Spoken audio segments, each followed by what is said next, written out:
بسم اللہ الرحمن الرحیم. السلام علیکم. ویلکم ٹو سما پوڈ کاسٹ. میں ہوں مناہل رفیق اور آج میرے ساتھ موجود ہیں ہمارے گیسٹ مسٹر ندیم ملک صاحب. 40 years of experienced in journalism. اور ویسے تو یوزلی آپ دوسروں سے لیتے ہیں ان کے تجزیے, لیکن آج آپ کو تجزیے کے لیے ہم نے بلا لیا ہے. تو آج جو مین ٹاپک اور ہاٹ ٹاپک اس وقت جو چل رہا ہے وہ یہ ہے کہ سپریم کورٹ کا فیصلہ آ گیا ہے اور انہوں نے اپنا پچھلا جو فیصلہ ہے اس کو ریورس کر دیا ہے. ہائی کورٹ کا فیصلہ ہٹا دیا گیا ہے اور اس کے ساتھ ہی جو سنی اتحاد کونسل یا پی ٹی آئی کو مخصوص نشستیں ملنے جا رہی تھیں وہ اب ان کے پاس نہیں رہیں, اور ایک دفعہ پھر جو حکومت کی 2/3 اکثریت ہے وہ شاید ان کو مل جائے. تو کیا کہیں گے آپ؟ میں سپریم کورٹ کے فیصلے سے متفق نہیں ہوں. جو بعض چیزیں ہیں ملک کے اندر سیاسی فضا کو خراب کرتی ہیں, فساد کی کیفیت پیدا ہوتی ہے. تو اس فساد کی بنیاد جو تھی وہ اس وقت رکھی گئی تھی جب جسٹس قاضی فائز عیسیٰ نے بلے کا نشان تحریک انصاف سے چھین لیا تھا. تو وہ اس خرابی کی بنیاد رکھی گئی تھی. تو وہ فیصلہ بہت ہی کنٹروورشل ہے. قاضی فائز عیسیٰ صاحب بہت بڑے آدمی ہیں, بڑے باپ کے بیٹے ہیں, لیکن ایک ایسا کنٹروورشل فیصلہ کر کے گئے ہیں جس نے پاکستان میں جمہوریت کو نقصان پہنچایا ہے. وہ پہلا سٹیپ تھا جس نے باقی خرابیوں کی بنیاد رکھی. پہلے بلے کا نشان لیا, پھر اسی فیصلے کے تحت الیکشن کمیشن آف پاکستان نے تحریک انصاف کو الیکشن کے عمل سے باہر کر دیا. ان کے کینڈیڈیٹس کو انڈیپینڈنٹلی الیکشن کانٹیسٹ کرنا پڑا. جو ٹکٹ لے کر جاتا تھا وہ ٹکٹ ایکسیپٹ نہیں تھا ہوتا. پھر انہوں نے سنی اتحاد کونسل کی طرف شامل ہونے کے لیے تحریک انصاف نے بھی فردر میس کریٹ کیا. پھر سنی اتحاد کونسل کے جو سربراہ تھے, سربراہ پہلے تو سنی اتحاد کونسل کے تھے, پھر پی ٹی آئی کی ٹکٹ لی. جب پی ٹی آئی کی ٹکٹ لڑ گئی تو پھر وہ انڈیپینڈنٹ کے طور پر کھڑے ہو گئے. تو یہ سارا ایک ملغوبہ بن گیا تھا الیکشن کے عمل میں. اور 8 فروری کو جب انتخابات ہو رہے تھے تو اس وقت سپریم کورٹ سوئی رہی. جو سپریم کورٹ کا کردار تھا, سپریم کورٹ وہ اپنا کردار نہیں ادا کر سکی. الیکشن کمیشن مکمل طور پر ناکام رہا اپنا کردار ادا کرنے میں. اصول تو یہ تھا کہ جس جماعت کا جو حصہ تھا اسی کو ملتا. تو 8 فروری کو جب ووٹنگ ہو رہی تھی تو وہ لوگ جو تحریک انصاف کے حمایت یافتہ تھے وہ تو ایک آزاد رکن کی حیثیت سے منتخب ہو کر آئے. اور اس دوران میں سپریم کورٹ نے یہ نہیں کہا کہ ہم نے پی ٹی آئی کو الیکشن سے باہر کیا ہے یا ہم نے بلے کا نشان واپس نہیں چھینا. جب یہ کیسز سپریم کورٹ میں لگے اس 13 رکنی بینچ کے سامنے, جولائی 2024 کو 13 رکنی بینچ تھا, قاضی فائز عیسیٰ خود اس کے اندر شامل تھے. تو وہاں پر تو انہوں نے بیٹھتے ہوئے کہا کہ میں نے تو ان کو کہا ہی نہیں تھا کہ سیاسی جماعت بین ہے یا ان کو آپ نشان نہیں دے سکتے. وہ تو ایک ان کا الیکشن نہیں ہوا تھا تو اس کے اوپر فیصلہ تھا. لیکن یہ قاضی فائز عیسیٰ 8 فروری کو جب الیکشن ہو رہے تھے اس وقت یہ بیان انہوں نے نہیں دیا. اس وقت الیکشن کمیشن آف پاکستان سے ہی نہیں پوچھا. تو میرے خیال میں جو 13 رکنی بینچ کا فیصلہ 8-7 کی اکثریت سے 13 جولائی 2024 کو دیا گیا تھا وہ درست فیصلہ تھا کہ ان اراکین کی یہ جو مخصوص نشستیں ہیں یہ پاکستان تحریک انصاف کا حق ہیں, انہی کو دی جائیں. آج جو فیصلہ اس والی سپریم کورٹ نے کیا ہے جو ابھی آپ کے سامنے ہے, یہ فیصلہ 26ویں آئینی ترمیم کے بعد والی سپریم کورٹ کا فیصلہ ہے. تو مجھے اس کے اوپر بہت شدید قسم کا اعتراض ہے. ایک فیصلے کے اوپر فیئر کامنٹ کرنا کانٹیمپٹ کے زمرے میں نہیں آتا. اس لیے میری رائے یہ ہے کہ پہلے 26ویں آئینی ترمیم جو ایک کنٹروورشل طریقے سے پاس کروائی گئی تھی, پہلے اس کا معاملہ طے ہونا چاہیے تھا. جب وہ معاملہ طے ہو جاتا, وہ غیر متنازع ہو جاتی, تو پھر انہیں اس مخصوص نشستوں کی طرف آنا چاہیے تھا. آپ کو پاکستانی اگر سیاسی تاریخ سے واقفیت ہو تو 63A ایک پاکستانی کانسٹیٹیوشن کے اندر شک ہے جو فلور کراسنگ کو ڈیل کرتی ہے. اس کے اوپر ایک متنازع فیصلہ دیا گیا تھا ماضی کے اندر. جسٹس بندیال صاحب چیف جسٹس آف پاکستان تھے, انہوں نے دیا تھا. پنجاب اسمبلی بچانے کی خاطر وہ فیصلہ دیا گیا تھا کہ پرویز الہی صاحب کی حکومت گر نہ جائے. تو وہ فیصلہ بھی درست نہیں تھا, اس فیصلے کو انڈو کیا جانا چاہیے تھا. لیکن قاضی فائز عیسیٰ صاحب نے اس فیصلے کے اوپر ججمنٹ اس وقت دی جب 26ویں آئینی ترمیم کو پاس کروانے کے لیے صرف چند ہی دن کی دوری تھی اور وہ ریٹائر ہونے والے تھے. تو انہوں نے یہ انتظار نہیں کیا کہ میں ریٹائر ہو جاؤں اور نئے چیف جسٹس آئیں گے تو وہ اپنی جو بھی ان کی بیسٹ ججمنٹ ہے اس کی روشنی میں انصاف کریں گے. انہوں نے کہا میں اپنی ریٹائرمنٹ سے پہلے 63A کا فیصلہ بھی کر جاؤں تاکہ یہ معاملہ یہاں سنبھالا جائے. تو there are so many controversies involved جس نے ہماری سیاست اور جمہوریت کو بہت متاثر کیا. متنازع فیصلے عام طور پہ ان کی ٹائمنگز ہی ایسی ہوتی ہیں کہ وہ مشکل ہو جاتا ہے ان کو انڈو کرنا. پی ٹی آئی کی اس وقت آپ کیا حیثیت دیکھ رہے ہیں؟ آپ کو لگتا ہے کہ اب ان کے لیے کوئی چانس بچا ہے آگے؟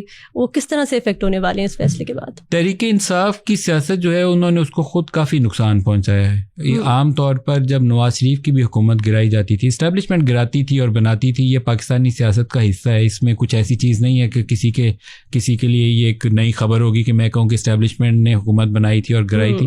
یہ ماضی قریب کی جتنی حکومتیں تھیں ان کی حمایت سے ہی آئی تھیں اور ان کی مخالفت سے ہی گری ہیں، جس میں عمران خان کی حکومت بھی تھی، ان کی حمایت سے بنی تھی، ان کی مخالفت سے گر گئی. ابھی سچویشن پاکستان تحریک انصاف کے لیے یہ تھی کہ ان کے پاس 2-3 اپرچونٹیز آئی تھیں عمران خان کو جیل سے نکلوانے کے لیے. ایک اپرچونٹی وہ تھی جب ٹرمپ نے ابھی صدارت کا حلف لینا تھا. ٹرمپ کے صدارت کے حلف لینے سے پہلے دباؤ میں تھے اسٹیبلشمنٹ بھی اور موجودہ حکومت بھی کہ واشنگٹن سے پتہ نہیں کس قسم کا دباؤ آئے گا عمران خان کے لیے، کیونکہ ٹرمپ اور عمران خان وہ جو واشنگٹن میں وائٹ ہاؤس کے اندر بیٹھ کے انہوں نے پریس کانفرنس کی تھی، اس کے بعد تاثر یہ تھا کہ وہاں سے دباؤ آئے گا. کچھ کانگریس مین، انتظار بھی تھا، کچھ کانگریس مین اس کے اوپر ٹویٹ بھی کر رہے تھے، جس سے یہاں ایک ایکسپیکٹیشن بلڈ ہو رہی تھی کہ وہاں سے انٹرفیئرنس ہوئے گی. وہ فرسٹ اپرچونٹی تھی کہ وہ 20 جنوری سے پہلے عمران خان نے جو بھی ارینجمنٹ کرنا تھا اسٹیبلشمنٹ سے کر لیتے. وہ موقع تھا، دونوں طرف سے گیو اینڈ ٹیک کی گنجائش موجود تھی. وہاں عمران خان نے سوچا نہیں اب تو مجھے سپورٹ ملنے والی، مجھے ان کی بات کیوں ماننی ہے، تو وہ موقع انہوں نے ضائع کر دیا. دوسرا موقع جو پیک پاکستان انڈیا کی کانفلکٹ تھی، وار تھی، 6 اور 7 مئی کی جو درمیانی رات تھی، وہ دوسرا موقع تھا جب دونوں طرف خواہش موجود تھی. عمران خان نے اسٹیبلشمنٹ کی سپورٹ کی، فوج کی حمایت کی کھل کے اس جنگ میں انڈیا کے خلاف، بھی انتظار تھا، اور ٹویٹر بند تھا، ٹویٹر کھول دیا گیا. پی ٹی آئی کے جتنے سوشل میڈیا ایکٹیوسٹ تھے انہوں نے کھل کے، پاکستانی ہیں ظاہر ہے، پاکستان کے دشمن تھوڑی ہیں، انہوں نے پاکستان اور پاکستانی فوج کی حمایت کی. وہ دوسرا موقع تھا عمران خان کے لیے کہ اس وقت وہ اسپیس لے لیتے اور اس جیل سے نکل جاتے. اور ان کے لیے آپشن کیا تھی، وہ اوپن سیکرٹ ہے. آپشن یہ تھی کہ ان کو ٹیمپریریلی ریلیف ملتا کسی کورٹ سے، ہائی کورٹ وغیرہ سے، ضمانت ہوتی، اور وہ کسی ریسٹ ہاؤس وغیرہ میں نتیا گلی میں کہیں جا کے CMNXC میں بیٹھ جاتے. 4-6 مہینے 8 مہینے میں کیس کا فیصلہ ہوتا اور پھر سیاست کھیلتے رہتے. انہوں نے پھر سوچا کہ نہیں اب تو بڑا اچھا موقع ہے، اب تو میں پاورفل ہو گیا ہوں. لیکن ایکچولی یہ اپرچونیٹیز جب آپ مس کر دیتے ہیں تو جب اسٹیبلشمنٹ ٹو پاورفل ہو اور وہ حاوی ہو، اور ابھی تو پوزیشن یہ تھی کہ انڈیا کو فوج نے شکست دی ہوئی تھی تو اسٹیبلشمنٹ کا وزن بڑھ چکا تھا. ٹرمپ بلا کے پاکستان کے فیلڈ مارشل کو 1-on-1 لنچ کروا رہا ہے، اسے گریٹ مین اور پتہ نہیں کیا کچھ بول رہے ہیں. تو اس میں عمران خان بیک گراؤنڈ میں چلے گئے. پارٹی ان کی اگر اس میں سے 90 بندے ہیں تو اس میں سے 89 لوگ وہ ہیں جو کوئی شام میں اسٹیبلشمنٹ سے جب بھی ڈال رہا ہے، کوئی صبح جب بھی ڈال رہا ہے، کوئی رات کو چھپ کے جب بھی ڈال رہا ہے. کیونکہ لڑائی والی کیفیت میں اسٹیبلشمنٹ سے پاکستانی سیاست میں عام طور پر کوئی بندہ سروائیو نہیں کرتا، آگے نہیں بڑھ سکتا. تو وہ لوگ جو ایک پاکستانی سیاست کے نشیب و فراز سے اچھے سے واقف ہیں، وہ اتنا بگاڑ یا اتنی کنفرنٹیشن نہیں پیدا کرنا چاہتے کہ یا ان کے گھروں پہ چھاپے پڑ رہے ہوں یا وہ جیلوں میں پڑے ہوں، تو وہ بنا کے رکھنا چاہتے ہیں. تو عمران خان کی پوزیشن اگر آج کی تاریخ میں پوچھیں تو کمزور ہے. کل کیا ہوگا یہ انپریڈکٹیبل ہے. لیکن اگر اس وقت یہ باتیں ہو جاتی ہیں اور ان موقعوں کا فائدہ اٹھا لیا جاتا تو کیا وہ ڈیل کے زمرے میں نہیں آتا، جو بار بار عمران خان یہ کہتے ہیں کہ ہم ڈیل نہیں کریں گے، میں ڈیل کر کے باہر نہیں آؤں گا. یہ کہنے کے لیے باتیں بہت اچھی لگتی ہیں، سلوگن کے لیے، اپنے فالوورز کو قائل کرنے کے لیے کہ میں ڈیل نہیں کروں گا. وہ بات کس سے کرنا چاہتے ہیں؟ فوج سے. تو فوج سے بات کرنے کا کوئی لیگل پیرامیٹرز میں کہیں لکھا ہوا ہے کہ آپ جیل میں بند ہوں تو آرمی چیف سے آپ بات کریں گے اور باہر آئیں گے تو وہ ڈیل نہیں ہوگی، وہ ڈیل ہی ہوگی. DGISPR نے آج ایک بیان دیا ہے PTI کو ہی انہوں نے مینشن کرتے ہوئے کہ جس نے بھی مذاکرات کرنے ہیں وہ حکومت سے جا کے کرے، ہم کسی سے مذاکرات نہیں کریں گے. حکومت کی کوئی حیثیت نہیں ہے، نان فنکشنل ہے وہ. لیکن بظاہر آگے تو وہی ہے نا، پاور اسٹیبلشمنٹ کے پاس ہے، پاور اس موجودہ حکومت کے پاس نہیں ہے. اور جتنی تھی بھی وہ اس انڈیا پاکستان جنگ کے بعد اس کا توازن جو ہے وہ پنڈی کے حق میں بڑی طرح شفٹ ہو گیا ہوا ہے. اسلام آباد والا یہاں پہ ہے اور پنڈی والا پلڑا وزن سے اب یہاں پہ آ گیا ہوا ہے، وہ بیلنس نہیں ہے. اس کا آپ کو سب سے بڑی ریفلیکشن اس لیے ملتی ہے کہ ٹرمپ کو اگر فیلڈ مارشل سے لنچ پہ انہوں نے انوائٹ کرنا تھا تو ساتھ پرائم منسٹر، فارن منسٹر یا ڈیفنس منسٹر کسی کو بٹھایا نہیں انہوں نے. پاکستان کی طرف سے فیلڈ مارشل کے ساتھ DGISI بیٹھے ہوئے تھے جو نیشنل سیکورٹی ایڈوائزر بھی ہیں. تو وہاں سے آپ کو پتہ چلتا ہے کہ آپ کے ہاں طاقت کا مرکز کون سا ہے. فوج کو سیاست میں آنا نہیں چاہیے، لیکن پاکستان کے 70-80 سالوں میں فوج سیاست سے باہر ہے بھی نہیں ہے. جو حکومت آئی جو گئی اس میں ان کا رول رہا ہے. بہت اچھا ہو کہ ہم یہ اپنی جو داخلی فالٹ لائنز ہیں نا کسی طریقے سے ان کو سمیٹ لیں. خاص طور پر ایرانین سچویشن کو دیکھتے ہوئے مجھے لگتا ہے کہ یہ اچھی اپروچ نہیں ہے کہ اپنی طاقت کا غلط اندازہ لگایا جائے. عمران خان نے لگایا اپنی طاقت کا بار بار غلط اندازہ لگایا. جب وہ جنرل باجوہ کو میر جعفر اور میر صادق کہتے تھے تو اس وقت بہت پاپولر تھے. اس وقت بھی اپرچونٹی تھی کہ کئی نئے آرمی چیف آئے ہیں, ان سے بگاڑ نہ پیدا کریں, ایک انڈرسٹینڈنگ ڈیولپ کریں اور گریجولی اس چیز کو فیز آؤٹ کرتے ہوئے پیچھے چلے جائیں, نارمل جو پالیٹکس ہے اس کے اندر واپس آ جائیں. لیکن اپنی طاقت کو بار بار غلط اندازہ لگانا درست نہیں ہے. پاکستان میں کوئی بھی حکومت جو ہے وہ اسٹیبلشمنٹ کی مرضی کے بغیر, ابھی تک میں نے جو ریسنٹ 25-30 سال میں انتخابات ہوتے دیکھے ہیں, اس میں ان کی حمایت کے بغیر کوئی بندہ مرکز میں حکومت نہ بنا پاتا ہے اور نہ ان کی مخالفت کے بغیر وہ حکومت گر پاتی ہے. تو یہ ریالٹی ہے. عمران کو بھی پتہ ہے 18 میں اسی طریقے سے آئے تھے, 18 میں ان کو مکمل حمایت دی گئی تھی.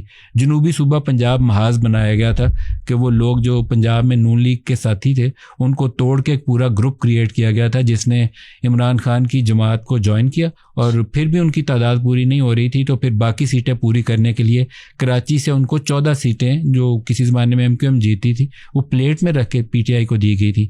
ابھی وہی 14 سیٹیں جو تھیں وہ 17 کی شکل میں MQM کو واپس دے دی گئی ہیں. تو اب وہ PDM کی ایک PDM 2.0 آپ کو پاس نیا سیٹ اپ آ گیا. تو this is how Pakistani politics is operating. وہ عمران کو بھی پتہ ہے, نواز شریف کو بھی پتہ ہے. نواز شریف دستخط کر کے 10 سال کی ڈیل کر کے جدہ گئے تھے, لوگ کہتے تھے واپس نہیں آئیں گے, واپس آئے نا پاکستانی سیاست میں. تو عمران خان کی جو اپنی انڈرسٹینڈنگ ہے نا اباؤٹ پاور پالیٹکس, اس کے اندر کچھ فلاز ہیں, انہیں اس کو درست کرنے کی ضرورت ہے. آپ کو لگتا ہے کہ ان کی ٹیم کا بھی اس میں ہاتھ ہے جو دماغ میں یہ چیزیں ڈالتے ہیں کہ وی آر ویری پاورفل؟ جو الٹیمیٹ ڈیسیژن ہے وہ عمران لیتا ہے. عمران کو کوئی دوسرا بندہ اگر قائل کر سکتا ہے اس 25 کروڑ لوگوں میں تو وہ ان کی اہلیہ جو موجودہ اہلیہ ہیں, ان کی بشرا بی بی, صرف وہ قائل کرتی ہیں. اس کے علاوہ اگر وہ کوئی گنڈا پور ملتا ہے, کوئی گوہر بیرسٹر گوہر ملتے ہیں, وہ ان کی سن لیتے ہیں لیکن سناتے اپنی اور کرتے بھی اپنی ہیں. مانتے صرف ایک کی ہیں اور اس کا نام بشرا بی بی ہے. اچھا جی, اگر ہم پریزیڈنٹ ٹرمپ کی بات کریں تو آج کل وہ بڑے مہربان نظر آ رہے ہیں, کسی حد تک باتوں کی حد تک تو نظر آ رہے ہیں پاکستان کے اوپر.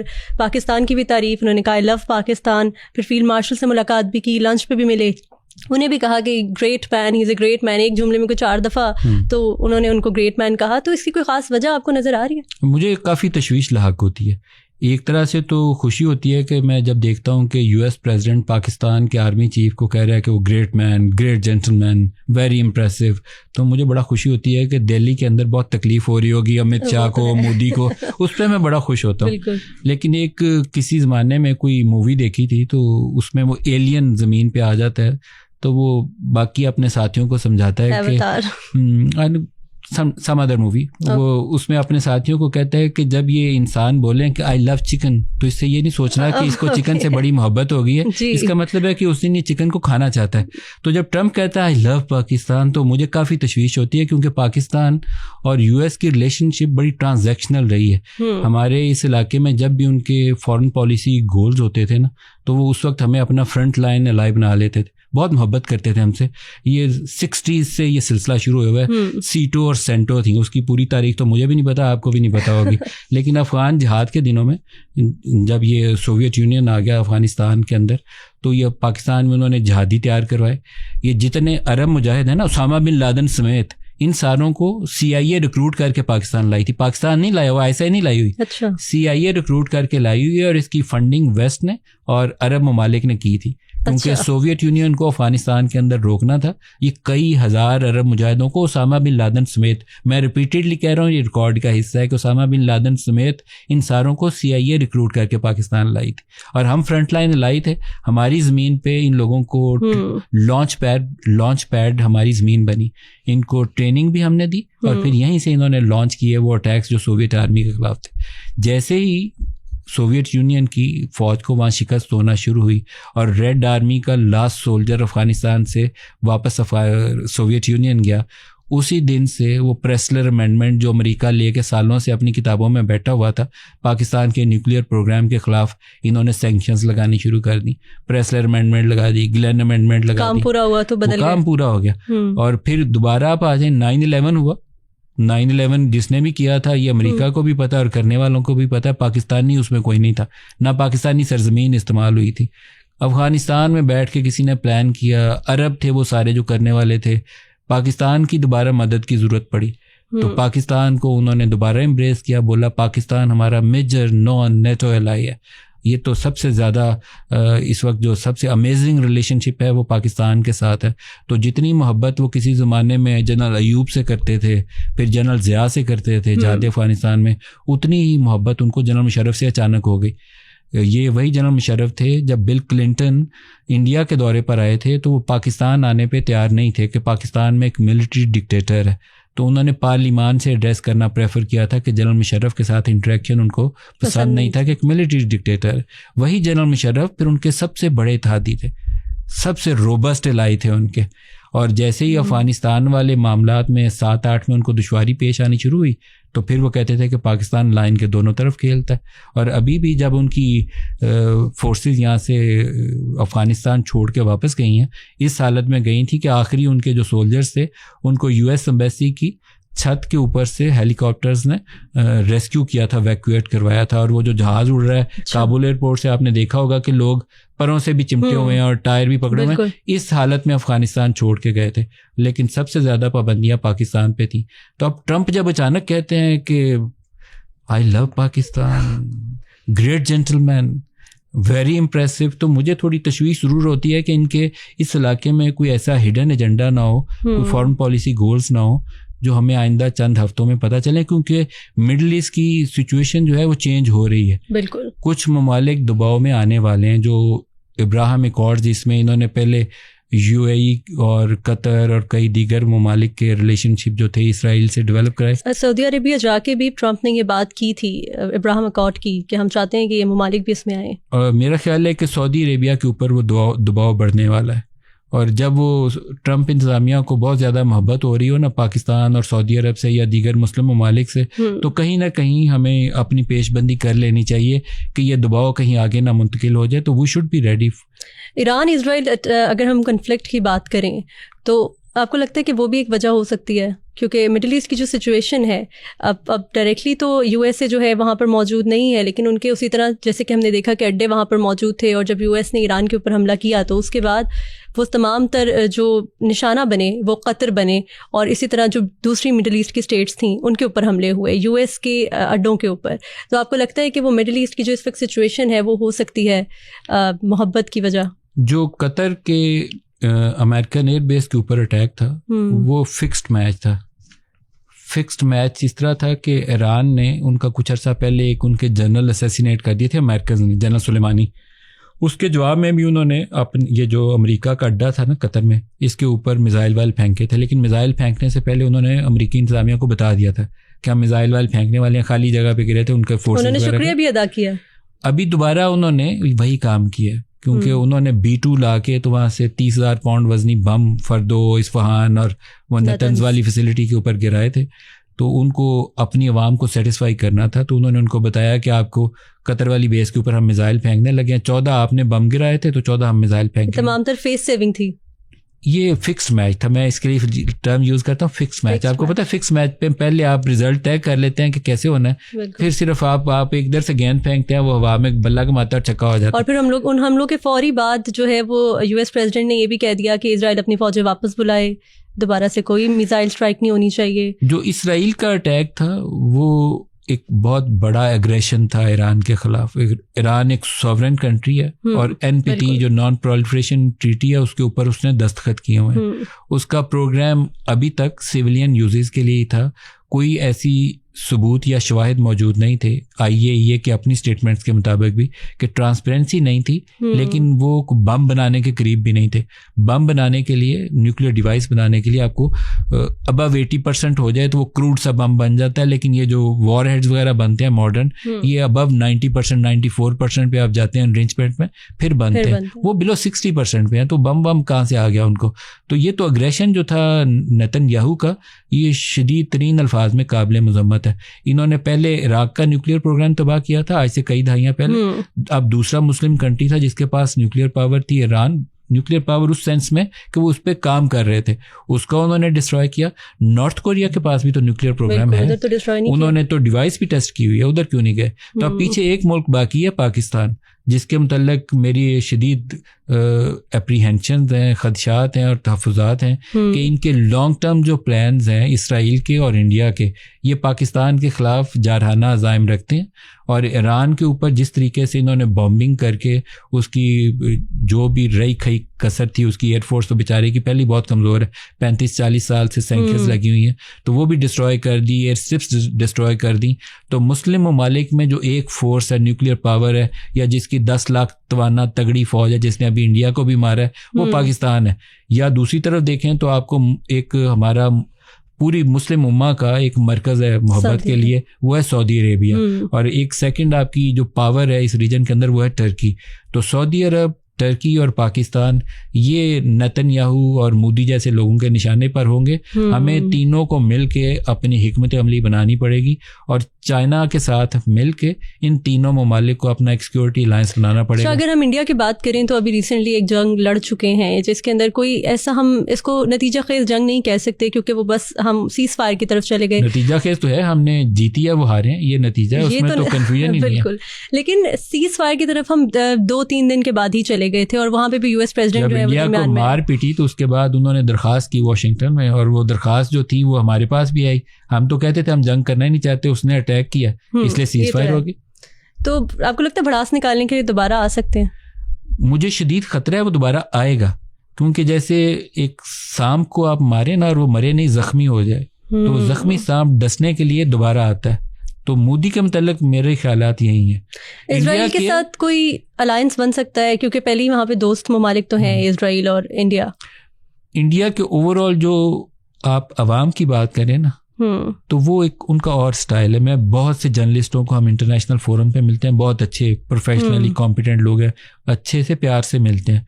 لیکن جو ایکسٹریمسٹ مائنڈ سیٹ ہوتا ہے نا, جیسے ہمارے یہاں وہ TTP پیدا ہو گئی ہوئی ہے, مودی اس اسکول آف تھاٹ کو ریپرزینٹ کرتا ہے, RSS والے اسکول آف تھاٹ کو. تو میں اس کو میجورٹی آف انڈین پاپولیشن سے اس کو علیحدہ کنسیڈر کرتا ہوں. وہ ایک ایکسٹریمسٹ مائنڈ سیٹ ہے جس کا باقی اس کی 1.25 ارب یا 1.5 ارب کی آبادی سے مختلف سوچ ہے. وہ مسلمانوں کو زندہ دیکھنا نہیں چاہتا. اپنے ملک میں بھی زندہ نہیں. جب چیف منسٹر تھا گجرات کا تو اس نے 2000 مسلمانوں کا قتل عام کیا تھا, اسے بچر آف گجرات کہتے تھے. امریکہ نے اس کا امریکہ میں داخلہ بند کیا ہوا تھا, بین تھا, اس کے اوپر ٹریول ایڈوائزری تھی, وہ امریکہ سفر نہیں کر سکتا تھا. وہ تب ہٹی تھی جب وہ وزیر اعظم منتخب ہو گیا تھا انڈیا کا. تو یہ نیتن یاہو اور مودی یہ ایک ہی قسم کے لوگ ہیں, اور وہ مسلمانوں کو, جیسے غزہ میں 55,000 مسلمان اس نے شہید کر دیے ہیں, اور وہ کہتا ہے کہ ایران جو ہے اس کے پاس نیوکلیئر ہتھیار ہے, اس سے سویلائزیشن کو خطرہ ہے. نسل کشی میں تو نیتن یاہو ملوث ہے, خطرہ ایران سے. تو یہ ایک ہی طرح کا مودی ہے اور اسی طرح کا نیتن یاہو ہے. ان دونوں سے بچنے کے لیے ہم 3 ممالک کو, میں بہت آج کل بار بار کہتا ہوں کہ ان کو کام کرنا چاہیے, پاکستان, ٹرکی اور سعودی عربیہ.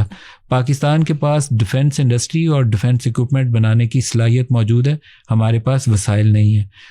سعودی عرب کے پاس, قطر کے پاس بہت لیکوڈیٹی ہے. ٹرمپ کو ابھی انہوں نے 1,500 ارب ڈالر کی کمٹمنٹ دی ہیں, 1.5 ٹریلین کی سعودی عربیہ نے اور 1.5 ٹریلین کی قطر نے.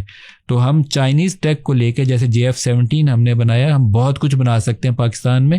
تو سعودی عرب اور قطر اور ٹرکی, ان سارے ممالک کو اگر اپنا دفاع مضبوط بنانا ہے, ناقابل تسخیر بنانا ہے, یہودیوں کے اور یہ نیتن یاہو جیسے لوگوں سے اپنے ملک اور اپنے عوام کو اور اپنی انڈسٹری کو اور اپنے انفراسٹرکچر کو تباہی سے بچانا ہے, تو ان کو چاہیے آگے بڑھے اور پاکستان اور چائنا کے تعاون سے ہم یہاں ڈیفنس انڈسٹری سیٹ اپ کریں اور ان ساروں کا دفاع جو ہے وہ ناقابل تسخیر بنائیں. یہی وے فارورڈ ہے, دنیا بدل گئی ہے. ٹرمپ نے الیکٹ ہونے کے بعد فوری طور پر مڈل ایسٹ کا بھی دورہ کیا تھا, سعودی عرب بھی گئے, اور ڈفرینٹ جو ہیں انہوں نے آپ کہہ لیں کہ آپس میں ڈیلز کیں اور اس حوالے سے بات چیت ہوئی کہ مزید تعلقات کو بڑھایا جائے گا, جہاں پر ابراہیم اکارڈ کی بھی بات کی تھی صدر ٹرمپ نے. آپ کو لگتا ہے کہ اس ٹائمنگ کو آپ کس طریقے سے دیکھتے ہیں؟ اس کے بعد جب وہ واپس آ گئے, ڈیلز ہو گئیں, اور اس کے بعد پھر ایک دم سے مڈل ایسٹ میں کانفلکٹ چھڑ گیا, ایران اور اسرائیل آمنے سامنے آ گئے. دیکھیے, ٹرمپ جو ایران کے اوپر اسرائیلی حملہ ہے اس نے حمایت کی تھی, اس نے مخالفت تو کی نہیں تھی. وہ تو کہتا تھا کہ ایران انکنڈیشنلی سرنڈر کرے, یہ ریپیٹڈلی کہتا تھا کہ سرنڈر کرو, یوں ہاتھ کر کے کہتا تھا ایران سرنڈر کرے انکنڈیشنلی. تو وہ تو کمپلیٹلی ایران کو اسرائیلی حملے کو سپورٹ کر رہا تھا. ساتھ وہ کہتا ہے مجھے نوبل پیس پرائز بھی دو. 55,000 لوگوں کو غزہ میں شہید کر دیا گیا. وہ اس کے اوپر بھی آنکھیں بند ہیں. ایرانین حملے کو وہ سپورٹ کرتا ہے کیونکہ اس کا خیال ہے کہ دنیا اس سے محفوظ ہو گئی ہے. ایران والے نیوکلیئر پروگرام کو ڈسٹروائے کر کے دنیا محفوظ ہو گئی ہے, لیکن نیتن یاہو کے جو ایٹمی پروگرام ہے اس سے دنیا محفوظ ہے, جو دنیا میں اٹیک کرتا ہے, کبھی عراق کے اوپر, کبھی غزہ میں 55,000 لوگوں کو شہید کرتا ہے. تو اس کے ڈبل سٹینڈرڈز ہیں. وہ بزنس مین ہے, وہ ڈیلز کرتا ہے, یہ اس کا ایک ڈفرینٹ سٹائل ہے. انکنونشنل قسم کا وہ US پریزیڈنٹ ہے, وہ کچھ بھی کر سکتا ہے. ابھی وہ اس نے 100-150% پہلے ٹیرفز عائد کر دی تھی چائنا کے ساتھ, اب وہ کہتا ہے میں نے چائنا سے ڈیل کر لیا. شی از اے گریٹ مین. وہ پریزیڈنٹ شی کو بھی کہتے ہیں کہ ہی از اے گریٹ مین. تو آپ کو کیا نظر آ رہا ہے مڈل ایسٹ کے اندر خطے میں طاقت کا توازن تو ہونا چاہیے, تو پھر ایران کے اوپر سینکشنز کیوں, جب اسرائیل کے پاس نیوکلیئر بامس بھی ہیں, ان کے پاس میزائلز بھی ہیں, اور وہ اس کا غلط استعمال بھی کرتے ہوئے نظر آ رہے ہیں. Western double standards. ایک مسلم کنٹری کے پاس ہو تو وہ اس کو کہتے ہیں اس سے دنیا کو خطرہ ہے, لیکن نارتھ کوریا اور اسرائیل کے ایٹمی پروگرام سے دنیا کو خطرہ نہیں ہے. اس سب کے بعد وہ پیس میکر ہیں. پیس میکر وہ ہیں ہی نہیں ہے. وہ تو اپنا انفورس کرنا چاہتے ہیں, اپنی پاور, اپنی ول دنیا پہ مسلط کرنا چاہتے ہیں. ابھی یورپین یونین جب ان کو روس اور یوکرین والی وار میں ان کی مدد درکار تھی تو وہ ان کے ساتھ تھی. اب ٹرمپ انتظامیہ نہیں چاہتی کہ اس کی سپورٹ کرے, تو انہوں نے یورپین یونین پہ بھی ٹیرس لگا دیا ہوئے, کیونکہ وہ وہاں پہ اب ان کے آبجیکٹیوز چینج ہو گئے. تو نوبیل پرائز فار پیس کے دعوے دار ہیں وہ, جو پاکستان نے ان کو ٹرمپ تو ہے, وہ ملے یا نہ ملے یہ تو بات کی بات ہے. میرا دل کرتا ہے مجھے نوبل پیس پرائز مل جائے, تو ٹرمپ کا کر رہا ہے نا, اس کو مل جائے, تو خواہش ہے اس کی. لیکن پاکستان کی طرف سے بھی یہ خواہش ظاہر کی گئی ہے. پاکستان نے I think very bad timing, جس میں ہم نے اس کو سپورٹ کیا کہ اس کو نوبل پیس پرائز ملنا چاہیے. ٹرمپ نے پاکستان کے لیے ایک اچھا کام کیا جب اس نے انڈیا کے اوپر دباؤ ڈالا کہ سیز فائر کرو ٹرمپ کے اوپر. وہ ان کے تھے نا راہل گاندھی جو کانگریس کے لیڈر ہیں, اس نے ایک جلسے کے اندر کھڑا ہو کر کہا کہ ٹرمپ کا فون آیا, نریندر سرنڈر, تو نریندر نے کہا یس سر, جی حضور.